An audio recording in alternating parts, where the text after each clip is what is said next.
Assalamualaikum warahmatullahi wabarakatuh. Selamat siang, saudara penonton di mana saja berada.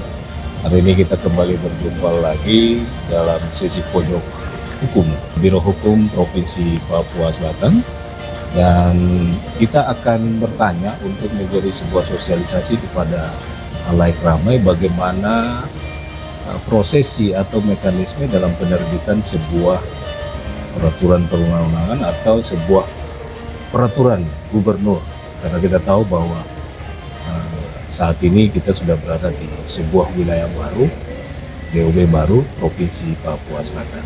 Dan untuk maksud tersebut kita sudah bersama-sama dengan Kepala Biro Hukum Setda Provinsi Papua Selatan, yang terhormat Bapak Yosef Jepse, Sarjana Hukum LLM-nya. Ya. Selamat siang. Selamat siang, Pak Ilham. Apa kabar, Pak? Baik, Pak Ilham. Oke. Nah, Pak Karo, ini kan banyak sekali ada orang bertanya-tanya tentang penerbitan sebuah peraturan gubernur. Karena kita saat ini masih dengan peraturan gubernur ya, kalau tidak salah. Ya. Belum sampai kepada itu, mungkin Bapak bisa sedikit menjelaskan terkait dengan peraturan gubernur. Baik, kalau kita mempelajari regulasi yang mengatur tentang hierarki peraturan perundang-undangan, mungkin sekarang Undang-Undang 12 tahun 2011 dan kemudian Undang-Undang dirubah dengan Undang-Undang 13 2023. Hierarki peraturan perundang-undangan itu mulai dari orang bilang ground norm, sampai dengan konstitusi kita turun sampai nanti terakhir ke peraturan kampung. Jadi ada undang-undang, ada PP, ada permen, tertinggi undang-undang, terus ada perda, ada ini. Tapi sesungguhnya aturan itu atau peraturan perundang-undangan itu dibagi menjadi dua. Satu yang bersifatnya regeling atau pengaturan, satu yang bersifat penetapan. Nah, penetapan itu seperti keputusan SK itu ya. Nah, tapi yang regeling ini sendiri kalau khusus untuk skop daerah seperti di Merauke ataupun di Provinsi Papua Selatan sekarang ini ada peraturan yang sifatnya butuh keputusan atau butuh kesepakatan secara politik, yaitu peraturan daerah. Tetapi juga ada peraturan yang dikeluarkan oleh kepala daerah. Karena kepala daerah sendiri menjalankan fungsi legislasi. Sehingga seperti saat ini pemerintah Provinsi Papua Selatan kita menjalankan peraturan perundang-undangan karena DPR kita itu belum ada, artinya belum dipilih. Memang sudah dipilih kemarin melalui pileg, tetapi kan belum ada proses pelantikan.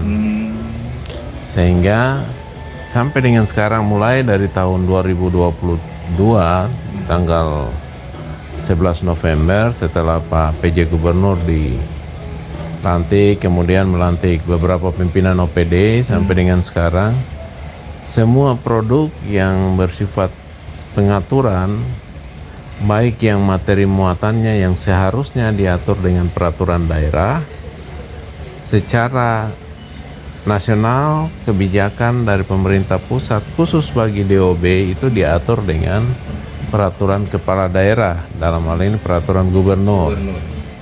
Sehingga misalnya saja tentang SISDUR, pengelolaan keuangan daerah, termasuk APBD kita sendiri. Memang tidak ada salahnya karena di dalam Undang-Undang 23 juga ada pasal-pasal yang mengatur bahwa dalam hal tertentu APBD itu bisa ditetapkan dengan peraturan kepala daerah. Tapi yang terjadi untuk daerah kita Provinsi Papua Selatan, karena memang DPR-nya belum dilantik, maka kita sementara menggunakan peraturan gubernur sebagai dasar kita untuk menjalankan proses pemerintahan dalam hal pengelolaan keuangan, dalam hal banyak hal yang kita sudah lakukan, termasuk misalnya kemarin penetapan peraturan yang mengatur tentang proses pemilihan anggota Majelis Rakyat Papua. Itu sudah kita lalui. Sebentar lagi mungkin nanti DPRK, DPRP Papua Selatan. Nah ini kan peraturan-peraturan. Nanti mungkin ke depannya ada peraturan daerah.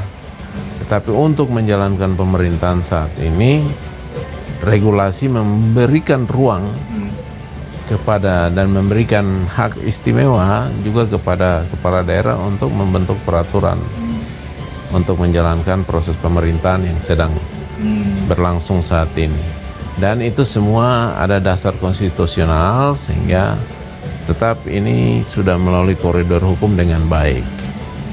Ya kita bersyukur karena Papua Selatan salah satu DOB yang juga baru-baru ini diberikan apresiasi oleh Kementerian Dalam Negeri dalam hal penyusunan produk hukum daerah. Karena memang itu instrumen kerja kita. Instrumen kerja baik itu bidang keuangan, bidang perencanaan, bidang-bidang yang lain, ada sosial termasuk hibah bansos yang mungkin selama ini sudah diterima oleh masyarakat. Nah ini semua sudah kita punya regulasi masing-masing. Kita siapkan regulasinya sehingga prosesnya bisa berjalan dengan baik seperti itu. Mungkin publik bertanya ini Pak Karo, kita awali dari proses mana nih? Kan sebuah pergub ataupun perda dilahirkan itu melalui tahapan-tahapan sampai ke tingkat pusat. Dalam rangka misalnya diawali dengan apa dulu? Ya, yang pertama bahwa daerah ini ada kewenangan dari pemerintah pusat yang diberikan kepada daerah. Kewenangan itu dalam hal apa saja? Kalau kita membaca Undang-Undang 23, kalau di daerah seperti di provinsi itu ada sejumlah kewenangan yang diserahkan ke daerah. Nah, kewenangan itu yang wujudnya adalah sejumlah urusan. Itu ada kaitan dengan sejumlah urusan yang diberikan kepada daerah. Nah, untuk menjalankan urusan-urusan itu maka organisasi perangkat daerah atau dinas itu harus memiliki instrumen kerja. Instrumen kerjanya itu adalah regulasi daerah. Iya. Misalnya kita mau atur tentang hibah bansos. Ya kita mulai dari mana? Misalnya dari pendataan dulu keluarga-keluarga yang memang mau dibantu seperti itu. Dan selanjutnya sampai proses pencairan dananya, misalnya kalau bantuannya dalam bentuk uang, itu harus diatur supaya apa? Tertata ini semua pengelolaannya. Nah itu yang kita lakukan. Jadi prosesnya itu dinas atau badan selaku yang melaksanakan urusan itu mengajukan Pemerkarsa ini, OPD sebagai pemerkarsa. OPD sebagai pemerkarsa. Jadi ada aturan yang perlu dibentuk di daerah yang merupakan perintah peraturan yang lebih tinggi. Itu harus ditindaklanjuti dengan peraturan di tingkat daerah. Berarti sesuai kebutuhan. Sesuai dengan kebutuhan daerah. Tidak menyimpang, ya. Jadi OPD atau dinas itu mengusulkan kepada gubernur untuk usulan ini sudah dalam bentuk draft. Jadi draft diusulkan. Draft itu disampaikan kepada gubernur karena kalau kita membaca uraian tugas itu kan setiap OPD terutama kepala OPD eselon 2-nya itu membantu gubernur dalam menentukan atau memberikan masukan terkait dengan bahan-bahan yang menjadi pertimbangan untuk menentukan kebijakan di daerah. Kebijakan yang keluarannya akan dalam bentuk regulasi. Nah, kebijakan-kebijakan itulah yang harus kita rumuskan dalam bentuk regulasi. Dan proses perumusannya sendiri itu melalui usulan dari OPD kepada Pak Gubernur. Nah, Gubernur melalui Pak Sekda dan juga Biro Hukum sebagai bawahan langsung dari Sekretaris Daerah, khususnya Kepala Biro dan staf semua jajaran di Biro Hukum, melihat, mengkaji regulasinya. Apakah ada aturan yang lebih tinggi yang menjadi acuannya? Apakah ada aturan lain yang mungkin secara hierarki juga derajatnya sama, sehingga perlu kita lihat materi muatannya apa. Nah, kalau itu kita lihat, kalau misalnya sudah sesuai dengan aturan yang lebih tinggi dan tidak bertentangan dengan aturan-aturan yang lain atau dalam rangka mengisi kekosongan hukum yang ada, nah itu perlu kita rumuskan. Nah, perumusannya itu tidak bisa dilakukan sendiri oleh Biro Hukum. Karena Biro Hukum ini kan penunjang urusan. Yang melaksanakan urusan itu OPD. Jadi secara substansial, substansi isinya itu lebih paham Pemerkarsa itu teman-teman OPD. Sehingga di dalam Permendagri 80 itu kan diatur juga tentang susunan timnya. Nah, susunan timnya itu ketuanya harus dari OPD Pemrakarsa. Nah, kita di Biro Hukum itu hanya sebagai sekretaris. Dan juga nanti keanggotaannya itu terdiri dari OPD Pemrakarsa dan juga Sekretariat Daerah khususnya Biro Hukum. Berarti sebuah pergub harus ada timnya ya? Dibentuk tim. Harus ada tim. Kalau kita bicara idealnya memang harus seperti itu. Harus punya tim. Karena ada dasar regulasinya. Iya. 80 Permendagri 80 maupun yang perubahannya 120 itu semua ada dasar regulasinya. Dan memang itu harus dipedomani. Jadi ketika kita akan membentuk regulasi daerah, ya pedomannya adalah Permendagri itu. Nah, kalau Permendagri ini kita bisa pedomani, tentunya ya kita harapkan secara struktur maupun secara proses pembentukannya, alurnya itu semakin jelas bahwa ternyata harus dibentuk tim ini masuk di mana, misalnya anggarannya berapa, itu semua diatur. Karena ke depan nanti perda juga seperti itu. Untuk membentuk satu perda, misalnya butuh kajian. Nah, kajian ini kan membutuhkan tim, membutuhkan anggaran, dan juga membutuhkan ahli. Ahli orang-orang yang expert di bidangnya untuk memberikan masukan demi pembobotan daripada raperda itu. Hukum ini harus dikaji secara sistematis. Jadi hukum ini, aturan itu tidak parsial. Aturan itu harus dikaji secara sistem. Karena kita di Indonesia kan punya sistem hukum Indonesia. Nah, sehingga hal tertentu itu harus dikaji secara sistemik.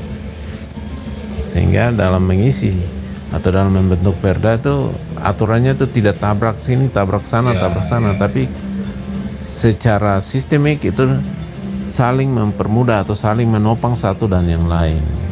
Nah, itu yang harus dilakukan oleh teman-teman di Biro Hukum. Nah, setelah nanti draft itu dibahas internal OPD, terus disampaikan ke gubernur, nanti diturunkan ke Biro Hukum, ya Biro Hukum juga diberikan kewenangan untuk memanggil OPD. Dalam hal ini Pak Sekda. Pak Sekda selaku yang mengkoordinir pembentukan produk hukum daerah. Manggil OPD untuk dibahas bersama dulu internal. Sebelum nanti ada tahapan selanjutnya bisa dibahas dengan kelompok kepentingan atau stakeholder yang ada. Kalau misalnya dirasa bahwa cukup materi muatannya secara regulasinya tidak bertentangan satu sama lain, mengikuti peraturan yang lebih tinggi, dan juga secara substansi itu bisa mendapatkan pembobotan dari seluruh pemangku kepentingan. Nah, kemudian nanti baru diproses lebih lanjut. Artinya kemudian disempurnakan tata naskahnya, tata naskahnya disempurnakan. Setelah itu ada proses lebih lanjut lagi. Setelah semuanya sudah disempurnakan, otomatis kita juga perlu dievaluasi oleh pemerintah atasan. Dalam hal ini Kementerian Dalam Negeri, Direktur Jenderal Otonomi Daerah, khususnya Direktur Produk Hukum Daerah. Hukum daerah ya. Nah, jadi rancangan yang namanya fasilitasi itu. Ya, rancangan peraturan itu kita prosesnya namanya fasilitasi. Jadi kita bawa lagi ke Jakarta untuk dilihat lagi, dikaji lagi. Kalau misalnya tidak bertentangan atau mungkin ada materi yang terlalu luas sehingga ada istilah orang bilang simplifikasi. Jadi materi yang kita atur terlalu luas, misalnya judulnya sempit tapi materi di dalamnya terlalu luas, ya dilakukan simplifikasi untuk merampingkan. Supaya ibaratnya kalau hewan itu ya atau manusia lah, ada kepala, ada badan, ada kaki juga. Jadi kira-kira ya seseorang itu atletis lah. Ya kalau dia gemoy ya gemoy.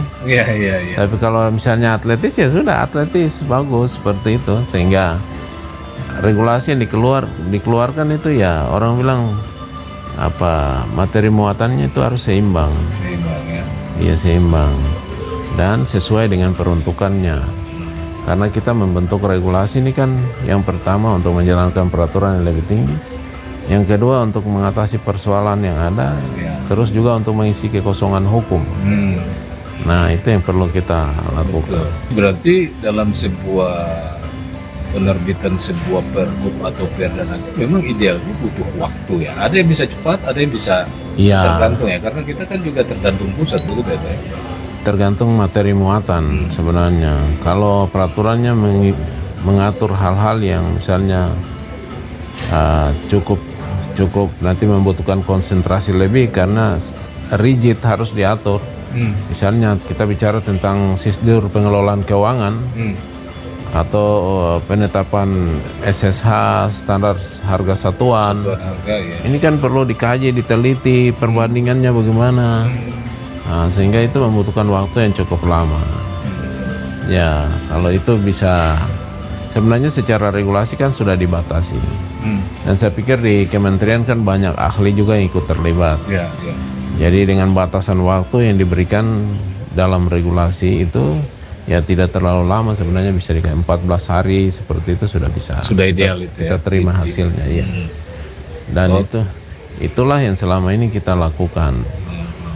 Nah, nanti setelah hasil evaluasinya turun atau dikeluarkan oleh Kementerian Dalam Negeri, dalam hal ini Direktur PAD dan Dirjen Otonomi Daerah atas nama Menteri Dalam Negeri, baru kemudian nanti kita tindak lanjuti dengan menyempurnakan draft yang mungkin kemarin kita kirim ke sana. Mungkin ada pasal ayat yang ditambah atau dikurangi atau disempurnakan, yang kita sempurnakan lagi sesuai dengan hasil evaluasi.